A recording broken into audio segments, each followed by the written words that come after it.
चलो भाई ये लो, हाइट एंड डिस्टेंस के कुछ एक टाइप है, उस टाइप को समझ लेते हैं। और ऐसे टाइप के हर एक सेट में एक क्वेश्चन पूछा जा रहा था।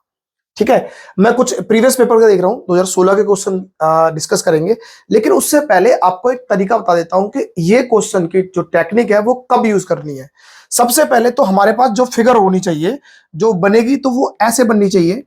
देखो, कभी भी कोई फिगर होगी तो हमारे पास ये फिगर बननी चाहिए, इधर 30 डिग्री हो और इधर 60 डिग्री हो। तब हमारे पास हम यूज क्या करेंगे कि भाई यहां पर जो भी नंबर होगा, यहां पर जो भी नंबर होगा ये इसका आधा हो जाएगा। क्या हो जाएगा? आधा। और जो ये नंबर है उसको हम √3 से गुना कर देंगे, तब हमारे पास ये वैल्यू निकल जाएगी। जो भी नंबर होगा उसे हम आधा कर देंगे। अगर यहां 2 है तो हम यहां 1 हो जाएगा और इसे √3 से गुना कर देंगे। दूसरी बात, कभी आपको डायरेक्ट दे रखा है ये वाला, इसकी हाइट दे रखी है डायरेक्ट, तो वहां पर हमें देखना है क्या उस नंबर के साथ √3 है। अगर √3 है तो वो रूट हटा देंगे, √3 की वैल्यू। फिर आप क्या करेंगे, डायरेक्ट आपको ये वाली वैल्यू निकल जाएगी और इसका डबल कर देंगे तो ये वाली वैल्यू पता चल जाएगी। बात आ रही समझ में?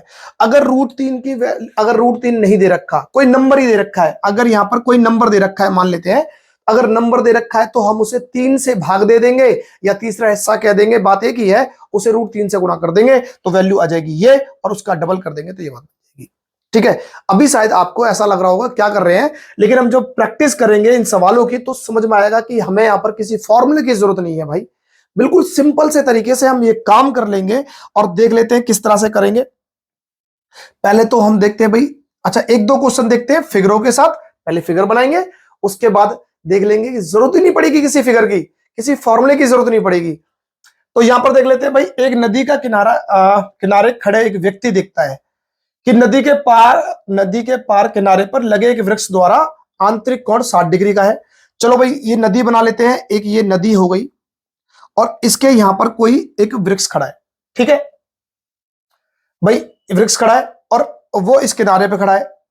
तो यहां से लेकर मैं अगर इन दोनों लाइनों को मिला देता हूं तो ये 60 डिग्री का एंगल बन रहा है। जब वह किनारे से 36 मीटर पीछे हटता है तो वह देखता है कि वह कोण 30 डिग्री का हो जाता है। तो भाई यहां पर पीछे हटता है, इसका मतलब यहां किनारे पे था तो पीछे हट रहा है। तो 36, अगर पीछे हटता है 36 मीटर तो जो एंगल है वो 30 डिग्री का बन जाता है।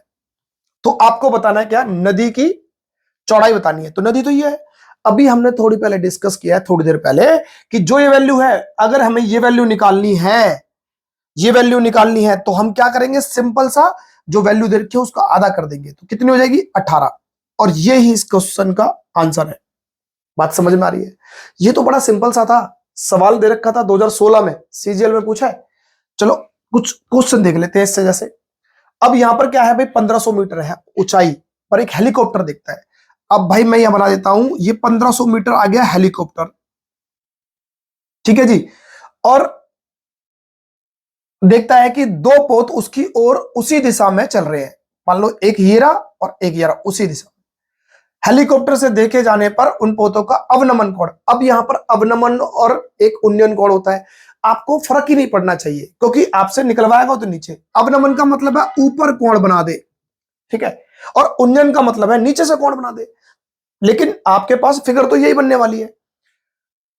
तो अवनमन कोण क्रमश 60 और 30 का बन जाते हैं। पहला पोत मानता हूं यहां पर ये 60 का बनेगा भाई, ये 60 का बना लिया और ये बना दिया कितने का, 30 का। तो हमारे पास तो फिगर जानी पहचानी है, 30 और 60 की बात हो रही है। तो हम क्या करेंगे, हमारे पास सब चीज सेट है। मैंने बताया था कि अगर ये वैल्यू के साथ √3 नहीं लगा हुआ है तब क्या करेंगे, इसे तीसरा हिस्सा कर दो और √3 लगा दो तो ये वाली वैल्यू आ जाएगी और इसका डबल तो कर ही सकते हैं। फिलहाल यहां पर कोई रूट की वैल्यू नहीं है 3 की, तो मैं क्या करूंगा, इसका तीसरा हिस्सा कितना होगा, 500, और उसके साथ √3 से गुणा कर दूंगा तो क्या बन जाएगा, 500 √3, तो ये हो जाएगा। और इसका डबल कितना हो जाएगा, 1000 √3, और यही इस क्वेश्चन का आंसर है, 1000। ठीक है, ये हो जाएगा 1000 √3, ये रहा एक। और देख लेते हैं भाई। अच्छा, यदि धरातल से किसी खंबे के शीर्ष का उन्नयन कोण 30 डिग्री का है, धरातल मतलब जमीन से, अगर कोई यहां पर कोई 30 का डिग्री का कोण बता रहा है, ये मान लेते हैं यहां पर हम, ये 30 डिग्री का, ठीक है भाई, ये 30 डिग्री का है, ये कोई खंबा है और 30 से 60 डिग्री बढ़ जाता किया जाता है, 30 से जो है 60 डिग्री बढ़कर हो जाता है जब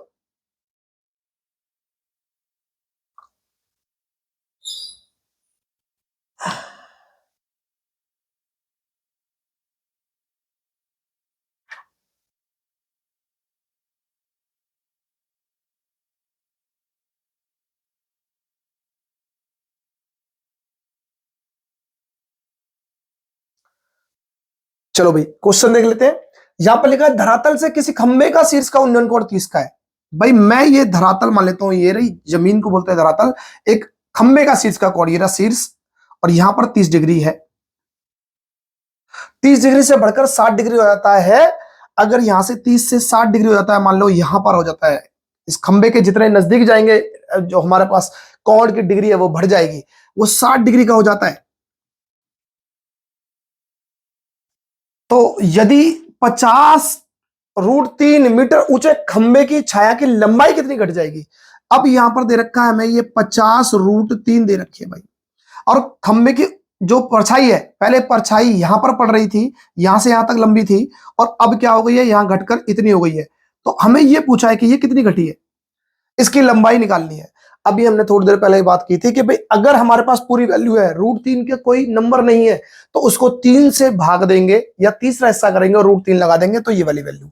और अगर √3 दे रखा है तो आप √3 हटा दो, और हटाने के बाद क्या बचेगा, ये वैल्यू निकल जाएगी, यहां पर होगी 50, और इसका तो ये डबल हो जाता है, कितना हो गया भाई 100। इस बात में क्वेश्चन, इस क्वेश्चन का आंसर हो जाएगा यहां पर 100। बात समझ में आ रही है। और देख लेते हैं, हर सेट में पूछा है, 2016 के मैंने पेपर देखे तो वहां हर सेट में एक एक तारीख के बाद, भाई ये 3 तारीख को है, इससे पहले ये देखो 2 तारीख को हो रखा है, उसमें भी क्वेश्चन पूछ लिया है, उससे पहले यहां पर 30/8 को हो रखा है, तो हर सेट में एक क्वेश्चन पूछा है। अब इतनी बात समझने के बाद आपको तो समझ में आ गया होगा कि भाई अब हम फिगर नहीं बनाएंगे, एक बार फिर से देख लेते हैं, ऑब्जर्वेशन कर लेते हैं कि या तो ये यहां की दूरी पूछेगा, या फिर ये दूरी पूछेगा, ये लंबाई पूछेगा। तो अब ये पूछे तब हमें क्या करना है, और ये पूछेगा तब हमें क्या करना है, ये तो नहीं। ठीक है, ये तो कभी बहुत रेयर चांस है। अगर ये और ये इनका रिलेशन निकालना होता तो ये तो 60 डिग्री एंगल है, तो हम आराम से निकाल सकते हैं, इसकी जरूरत नहीं पड़ती। लेकिन फिर भी देख लेते हैं, अब हम पढ़ते हैं जरा, इसमें क्या है। 75 मीटर ऊंचे खंबा, खंबे को एक और खड़े 2 व्यक्तियों, खंबे के शीर्ष से उन्नयन कोण 30 डिग्री और 60 डिग्री का देखते हैं। दोनों व्यक्तियों के बीच की दूरी बतानी है कितनी है। तो कहने का मतलब समझ में आ गया। इस बार खंबे की ऊंचाई दे रखी है, मैं इन दोनों के बीच की दूरी निकालनी है। अब तो इस बार मैं अब ये फिगर बनाऊंगा भी नहीं, अब मैं फिगर नहीं बना रहा। अब मुझे समझ में आ गया कि ऐसे हमें देखने हैं एंगल कौन से, कि कोण कितने डिग्री का है, 60 डिग्री का और 30 डिग्री का है, तो हमें यही देखने हैं। अब जैसे मुझे 60 और 30 डिग्री का आया तो मैं समझ लूंगा या तो 2 व्यक्तियों के बीच की दूरी पूछ रहा होगा, या फिर दे रखा होगा खंबे की दूरी पूछ रहा होगा, लंबाई पूछ रहा होगा। तो एक चीज दे रखी होगी दोनों में से, यहां पर दे रखे खंबे की ऊंचाई। जब खंबे की ऊंचाई के साथ रूट की कोई वैल्यू गुणा ना हो रही हो, रूट की 3 की वैल्यू पूछे देता है, अगर नहीं हो रही तो क्या करेंगे, तो हम इसका तीसरा हिस्सा करेंगे। तीसरा हिस्सा कितना होगा 25, और उसके साथ लगा देंगे √3, तो 25√3 तो वैल्यू बन जाएगी यहां वाली। भाई फिगर नहीं बना रहा, मैं बता रहा हूं बस यहां, और इसका डबल कर देंगे तो क्या हो जाएगा, ये वाली वैल्यू निकल जाएगी। तो 25√3 की डबल क्या हो जाएगा 50√3, और इस क्वेश्चन का आंसर हो जाएगा 50√3। बात समझ में आई है, ठीक है। एक क्वेश्चन और देखते हैं। भूमि पर किसी बिंदु ए से मीनार के शीर्ष का उन्नयन कोण 30 डिग्री है, मीनार के आधार की ओर 20 मीटर जाने पर किसी बिंदु बी पर उन्नयन कोण 60 डिग्री बढ़कर 60 डिग्री हो जाता है, मीनार की ऊंचाई बताइए। समझ में आ गया कि हमें उन दोनों के बीच क्या दूरी दे रखी है 20, और हमें निकालना है क्या, खंबे की ऊंचाई। तो अगर हम क्या करेंगे, सिंपल सा इसका आधा करेंगे 10, तो ये वाली वैल्यू निकल जाएगी, और 10 को हम √3 से गुणा कर देंगे तो क्या निकल जाएगा, खंबे की ऊंचाई। तो 10√3 हो जाएगा इस क्वेश्चन का आंसर। अगर फिगर से समझेंगे तो समझ लीजिए कि भाई हमें दे रखे इसके बीच की दूरी 20, तो मैंने कहा था इसका आधा कर देंगे तो ये वैल्यू, और इसको √3 से गुणा कर देंगे तो हमारे पास ये वैल्यू निकल जाएगी। कब, जब हमारे पास ये 60 डिग्री का और 30 डिग्री का कोण दे रखा हो। ठीक है।